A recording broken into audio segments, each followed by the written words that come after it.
কোটা আন্দোলনকারীদের ঠেকানোর জন্য পুলিশের ব্যারিকেড, সঙ্গে প্রস্তুত ছিল সাজোয়াজান ও জলকামান, কিন্তু কোনো কিছুই টেকেনি শিক্ষার্থীদের স্লোগানের সামনে।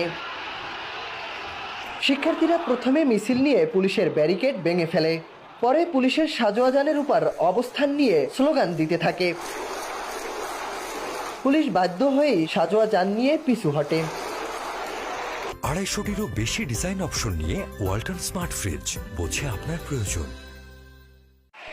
কোটা নিয়ে আদালতের রায়ের পর বৃহস্পতিবার বিকেলে বৃষ্টি উপেক্ষা করে পূর্ব ঘোষণা অনুযায়ী ঢাকা বিশ্ববিদ্যালয়ের কেন্দ্রীয় লাইব্রেরির সামনে জড়ো হন কোটা বিরোধী আন্দোলনরত শিক্ষার্থীরা। সেখান থেকে মিছিল নিয়ে তারা অবস্থান নেন শাহবাগ মোড়ে।